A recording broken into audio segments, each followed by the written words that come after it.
எல்லாருக்கும் வணக்கம். தமிழ் சுற்றுலா பதிவுக்காக சரவணன். இனி நாம சென்னைக்கு பக்கத்தில் ஒரு அழகான திருப்பதி கோயிலுக்கு வந்திருக்கோம். அட என்னப்பா சென்னையில் திருப்பதி என்னப்பா சொல்கிறேன்னு கேட்குறீங்களா? ஆமாங்க, சென்னைக்கு பக்கத்தில் அதே திருப்பதி பெருமாள் இங்கே இருக்கார். நம்ம பார்க்கறதுக்காக அவர் தனியாக இங்கே நின்றுட்டு இருக்காருங்க. உண்மையிலே சொல்கிறேன், இந்த இடம் வந்து எனக்கு தெரியாது. என்னுடைய வீடு இங்கேருந்து 20 கிலோமீட்டர் தூரத்தில் தான். ஆனால் இந்த இடத்துக்கு நான் வந்தது கிடையாது. என்னுடைய நண்பர் தான் ஒருத்தர் சொல்லியிருந்தார், இப்போ இந்த மாதிரி இந்த ஊருக்கு போங்க, அங்கே பெருமாள் கோயில் இருக்குது, அப்படியே திருப்பதி பெருமாளை நீங்கள் பார்க்கலாம் அப்படின்னு சொல்லியிருந்தார். என்னால் உண்மையிலே நம்ப முடியல. அவர்கிட்ட எப்படி போகணும், எங்கே இருக்குன்னு கேட்டேன். அவர் வந்து அந்த ஊரையும் வழியும் சொல்லியிருந்தார். அப்படியே நான் இங்கே வந்து ஃபாலோ பண்ணி இன்றைக்கி வந்திருக்காங்க.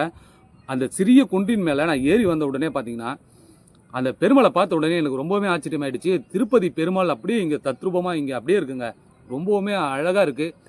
இந்த கோயிலுக்கு நீங்கள் எப்படி வரணும், அதெல்லாம் வந்து உங்களுக்கு டீட்டெயிலாக சொல்கிறேன். வாங்க வீடியோக்குள்ளே போகலாம். அது மாதிரி நம்ம சேனலை லைக் பண்ணிக்கோங்க, சப்ஸ்கிரைப் பண்ணாதவங்க மெயினாக சப்ஸ்கிரைப் பண்ணிங்க, அப்படியே கூட இருக்கிற பெல் பட்டனையும் ப்ரெஸ் பண்ணிக்கோங்க.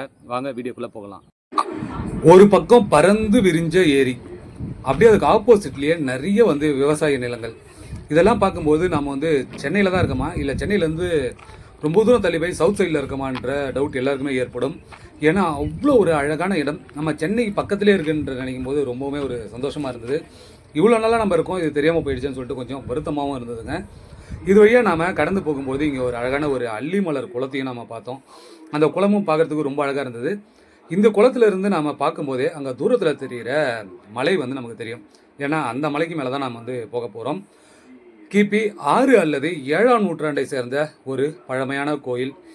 அது மட்டும் இல்லாமல் பெருமாள் வந்து அமிர்தவல்லின்றவங்களை வந்து திருமணம் பண்ணியிருக்காரு. அதாவது லட்சுமி தேவியை திருமணம் பண்ண ஒரு இடமாகவும் இது வந்து பார்க்கப்படுது. அதனாலே அவருக்கு பேர் வந்து மாதவ பெருமாள் அப்படின்னு சொல்கிறாங்க. அப்படியே நம்ம ரோட்டில் வரும்பொழுது இங்கே மலைப்பட்டுன்ற போர்டை நம்மளால் பார்க்க முடியும். இந்த மலைப்பட்டில் இருந்து அப்படியே லெஃப்ட்டில் 1 கிலோமீட்டர் தூரம் நம்ம உள்ளே போனோம்னா கோயிலை வந்து ரீச் பண்ணிடலாம். கோயில் அடிவாரத்துக்கு நம்ம வந்ததுமே நம்ம வண்டிலாம் பார்க் பண்ணிவிட்டு அடிவாரத்தில் இருக்கிற கோயிலுக்கு நம்ம போக போகிறது இல்லைங்க. ஏன்னா மலைக்கு மேலே தான் நம்ம போக போகிறோம். அதில் வண்டி நம்ம இங்கே பார்க் பண்ணிட்டோம். இந்த ஊர் பேர் வந்து மாகாண்யம்ன்றாங்க. அதாவது மலைப்பட்டு மாகாண்யம் எது வேணாலும் சொல்லலாம். இங்கே நம்ம வண்டிலாம் பார்க் பண்ணிவிட்டு இங்கே தொல்லியல் துறை ஒரு போர்டு ஒன்று வச்சுருக்காங்க. ரொம்பவுமே பழங்கால ஒரு சிற்பம். இதை வந்து சேதப்படுத்தக்கூடாது அப்படின்றதுக்காக அந்த போர்டு நம்ம பார்த்துட்டு அங்கேருந்து நம்ம மலையேற்றத்தை தொடங்க போகிறோம். மலையோட அடிவாரம் வரைக்குமே நம்ம வண்டி வந்து போகலாம். ஆனால் நான் வந்து இந்த இடத்துல நிழலாக இருந்ததுன்னு என்னுடைய வண்டி வந்து பார்க் பண்ணிட்டேன். இங்கேருந்து நான் வந்து நடக்க போகிறேங்க. இப்படி நடந்து போகும்பொழுது அந்த வழியில் 2 பக்கமும் வந்து பார்த்திங்கன்னா நிறைய மரங்கள் இருக்குது. நிறைய வெயில் சீசன்றதால ரொம்ப அந்தளவுக்கு பச்சை பசேல்னு இல்லை. நிறைய மரங்கள் வந்து காஞ்சி தான் போயிருந்துச்சு. இருந்தாலும் அது வழியாக நம்ம வந்து நடக்க ஆரம்பித்தோம். ரொம்ப பெரிய மலைலாம் இல்லை, ஒரு சின்ன குன்று தான். தொல்லியல் துறையோட கட்டுப்பாட்டில் இருக்குது. அவங்க இதை பாதுகாத்து வச்சுருக்காங்க. அப்படின்னா பாருங்கள் எத்தனை வருஷம் வந்து ரொம்பவுமே பழங்கால கோயிலாக இருந்திருக்கும்னு. ஏன்னா இது வந்து காஞ்சிபுரம் மாவட்டத்தில் தான் வருது, படப்பை மணிமங்கலம் அந்த சாலையில். இங்கே வந்து பல்லவர்களோட ஆட்சி காலம் வந்து அப்போது ரொம்பவுமே புகழ்பெற்ற ஒரு ஆட்சினா அது பல்லவர்களில் ஃபஸ்ட்டு ஸ்டார்டிங்காக வந்து நம்ம தமிழ்நாட்டில் அவங்க தான். ஸோ அவங்க ஆண்ட அந்த பகுதியில் இப்படி ஒரு மலையில் அழகான பெருமாள், அதுவும் திருப்பதி பெருமாள் இந்த இடத்துல இருக்காருன்னும் போது உண்மையிலேயே கொஞ்சம் ஆச்சரியமாகவும் அதிசயமாகவும் தாங்க இருக்குது. மலையேற போகிறோம். ஸ்டார்டிங்லேயே பாருங்கள் இந்த இடத்துல அப்படியே அந்த கல்லுலாம் அப்படியே செதறி கிடக்குது. ஃபுல்லாக வந்து அப்படியே சின்ன சின்ன சின்ன கல் தான். கொஞ்சம் கவனமாக ஏறணும். ரொம்ப பெரிய மலை இல்லைனாலும் கவனமாக ஏறது ரொம்ப முக்கியம். ஏன்னா இந்த பொடிக்கல் மேலாம் அப்படியே காலை வச்சோன்னாக்கா நம்மளை வந்து அப்படியே சறுக்கி விட்டுரும். இது கொஞ்சம் அப்படியே மேடாக போகிற பகுதி. இது பக்கத்துலேயே இன்னொரு வழி ஒன்று போகுது, கொஞ்சம் அப்படி சுற்றிட்டு போகிற மாதிரி இருக்குது. நம்ம இந்த பக்கமே ஏறுவோம். ஏன்னா பெரிய மலையாக இருந்தால் நம்ம அப்படியே சுற்றி சுற்றி ஏறலாம். இது ஒரு சின்ன மலை தானே, அதனால் வந்து நம்ம அப்படியே கொஞ்சம் ஏறுவோம். கொஞ்சம் பார்த்து கவனமாக ஏறணும். இங்கேருந்து பார்க்கும்போதே அந்த பெருமாள் கோயில் வந்து நமக்கு தெரியுது. மேலே வந்து அப்படியே தகரெல்லாம் போட்டுருக்காங்க, ஷீட் அடித்து வச்சுருக்காங்க. இன்னும் ஒரு 5 நிமிஷம் தான் ஆகும்னு நினைக்கிறேன். மொத்தமாகவே இந்த மலை ஏறத்துக்கு வந்து 5 நிமிஷம் தான். நம்ம எவ்வளோ தான் பொறுமையாக ஏறினாலுமே அதிகபட்சம் 10 நிமிஷத்தில் வந்து மலைக்கு மேலே போய்ட்டு ரீச் பண்ணிடலாம்.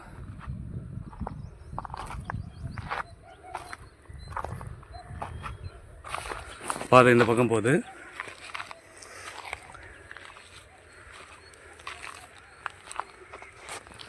இங்கே இருக்கிற இந்த கள்ளிச்செடிலாம் பாருங்களேன், நிறைய வந்து கள்ளிச்செடி இங்கே இருக்குது.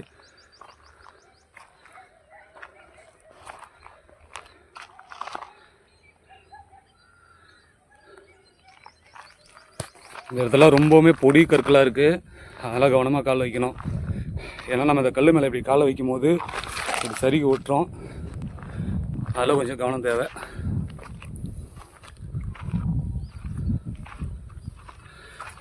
ஏறும்போது ஒன்றும் பிரச்சனை இல்லை, இறங்கும்போது ரொம்ப ரொம்ப கவனமாக இறங்கணும். ஏன்னா நம்ம 2-3 இடத்துல அது மாதிரி சறுக்கி விட்டு விழுந்துருக்குறோம். மலை உச்சிக்கு வந்துட்டோம்னு நினைக்கிறேன். இதுக்கப்புறம் வந்து ஃபுல்லாக அப்படியே ஃப்ளாட்டாக தான் இருக்குது. அவ்வளோ கோயிலை வந்து ரீச் பண்ண போகிறோம்.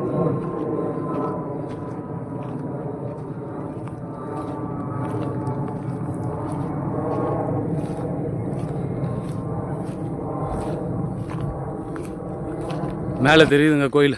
கோயிலுக்கிட்ட வந்துட்டோம். ஒரு சின்ன மேடு தான். இந்த மேடு ஏறணும்னா நம்ம கோயிலுக்குள்ளே வந்துடலாம். இங்கே வந்து சப்பாத்தி கல்லி மேலே அந்த செடியும் இருக்குது. நீங்கள் சப்பாத்தி கல்லி பார்த்துருப்பீங்கன்னு நினைக்கிறேன். பார்க்காதவங்களுக்காக ஒரு சின்ன அந்த வீடியோ மட்டும் பாருங்கள். இந்த சப்பாத்தி கல்லி உங்களை எத்தனை பேருக்கு தெரியும் தெரியல.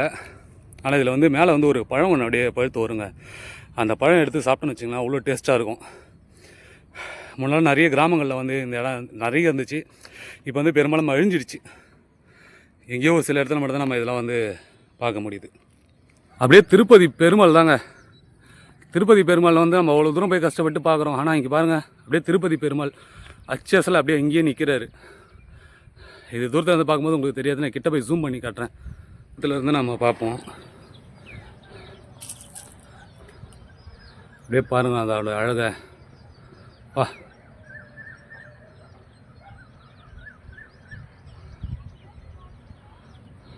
திருப்பதி பெருமாளே தான் செம்மையாக இருக்காருங்க. என்ன ஒரு அழகு. மலைக்கு மேலே இருந்து ஒரு சின்ன வியூ. இந்த மலையோட ஆப்போசிட்லேயே 2 பெரிய மலைகள் இருக்குது. அதனுடைய அழகும் அது பக்கத்துலேயே அப்படியே பாருங்களேன். அந்த இயற்கை அழகு வந்து ரொம்பவுமே அழகாக இருக்குது. பக்கத்துலேயே சிறிய குளங்கள் இருக்குங்க. இப்போ புதுசாக அங்கே பில்டிங்லாம் கட்டியிருக்காங்க. நிறைய விவசாய நிலங்கள் தான், எல்லாமே அழிக்கப்பட்டு இப்போ பில்டிங் கட்டிகிட்டு இருக்காங்க. கீழே வந்து ஒரு குளம் போல் இருக்குது. அது குளமாக இல்லைனாக்கா குவாரிக்காக வெட்டினதாக தெரியல. ஆனால் குவாரியும் இங்கே வந்து நோண்டி இருக்கலாம். ஏன்னா அது மாதிரி தான் தெரியுது. குளம் போல் தெரியல, படிக்கட்டு எதுவும் இல்லை. அப்படியே அதனுடைய அழகை பார்த்தா இங்கே ஒரு பெரிய ஒரு பிரம்மாண்டமான ஏரி ஒன்று இருக்குது. செம்மையாக இருக்குங்க. நல்ல ஒரு, அதாவது சென்னைக்கு பக்கத்தில் வந்து இப்படிப்பட்ட ஒரு இடம் இருக்கிறது நிறைய பேருக்கு வந்து தெரியாது. நீங்கள் ஒரு முறை கண்டிப்பாக இங்கே வாங்க. நீங்கள் இயற்கையை ரசிக்கிறவங்களா இருந்தாலும் சரி, இல்லை கடவுளை வணங்குறவங்களா இருந்தாலும் இந்த இடம் வந்தீங்கன்னாக்கா உங்களுக்கு ரொம்பவுமே பீஸ்ஃபுல்லாக இருக்கும். ரொம்பவுமே அட்டகாசமாக இருக்குங்க இந்த இடமே. இந்த வீடியோ உங்கள் எல்லாருக்குமே பிடிச்சிருக்குன்னு நினைக்கிறேன். பிடிச்சிருந்தா மறக்காமல் லைக் பண்ணுங்கள், சப்ஸ்கிரைப் பண்ணுங்கள், ஷேர் பண்ணுங்கள். உங்களோட கருத்துக்கள் எது வந்தாலும் அதை கமெண்ட்டில் சொல்லுங்கள். நம்ம பெருமாளை பார்த்துட்டோம். அந்த ஒரு சந்தோஷத்தோடையே நம்ம இருந்து கிளம்புறோங்க. இந்த வீடியோ இதோட முடியுது. மீண்டும் ஒரு அற்புதமான வீடியோவில் உங்களை சந்திக்கிறேன். நன்றி, வணக்கம்.